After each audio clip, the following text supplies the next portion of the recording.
Hello, my name is Steve. Not going to do any face shots. Just I'm not a professional at this, but just thought I would share my experience with the purchase of a Sig Sauer 1911 Max Michel Air Pistol. It's a .177 caliber BB pistol. This is a very nice gun. It's a replica of the real deal, with the exception of the rail on it, which we'll get out. We'll get to it here in a moment. Um, Basically, this is the price difference is $100 as opposed to $1,000 if you're wanting a gun that basically you can train with, that will give you experience. It's got a blowback design. With that said, I'm going to pause the video for the moment, and then we'll get the packing opened. Okay, packing has been cut, and it does come with some BBs, which we'll use. I think there's about 100 in that pack. The first thing I noticed right off the bat with this gun is that when I pull it out and hold it, it feels like a real pistol. I mean, it has the weight and mass of a real pistol. Obviously, it's a CO2 gun, and that's where the CO2 cartridge goes, is in that cavity there. It has some cool features. I mean, the safety is similar to what you would see on the real Sig Sauer. When you're shooting the gun, you can pull back to, once it's loaded, you can pull back on that and actually safety off. And it's got a grip, the grip on it too, which if the grip is not pressed, you can't pull the trigger. But if the grip is, then it will fire like that.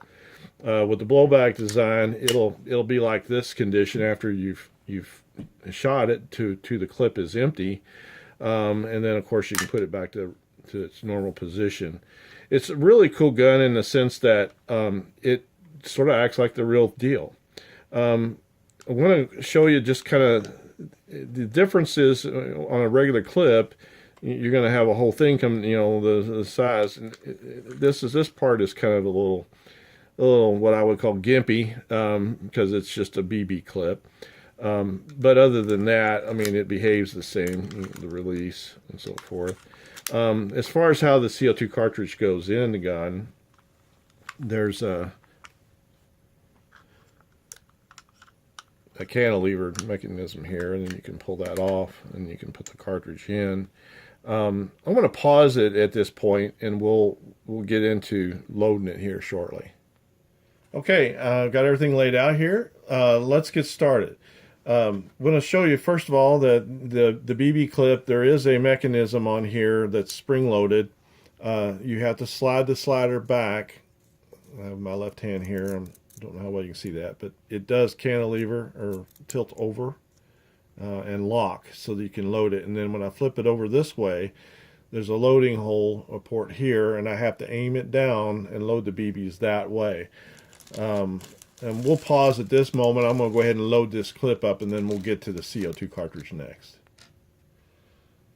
Okay, I've got the clip loaded up, and I don't know how well you can see it here, but this clip's loaded up. I'm going to lay it aside. We're going to put the CO2 cartridge in. Now, this gun is kind of peculiar in that, unlike a lot of CO2 pistols, normally you're putting it in tip first, but in this case, you want to put the bottom in first, and then it'll slide up into the mechanism. With this cantilever device, that's actually what pushes the cartridge into place and pierces the top. So we'll do that. As you can see, that's in now. I can put the handle back on. And then we can load the clip now. Okay, one thing I want to say about this gun, it is very, very authentic in its weight and handling to the real pistol. Obviously, $99 as opposed to $1,000 or more. And of course, you got the Max Michel signature, which apologies for the focus on the camera. It's not real great. But the other thing, too, wanted to talk about, let's go ahead and put the safety on because we're loaded and ready, is that I've included a description for anyone who's interested in purchasing this gun from the same vendor that I purchased. I'll have a link to the eBay site where you can go in the description in the video below, and you can click that link and order the pistol and read up on the specs if you want to. With that said, I'm going to pause the video at this point, and we're going to go outside and fire it. Okay, we're out here. I'm going to test fire the gun. Take the safety off, and I've already pulled the hammer back earlier, and got the grip here. So I'm going to go ahead and do some test firing. Notice the blowback feature of the gun, very similar to what you would expect with the real pistol. And we've used them all. Thank you for watching.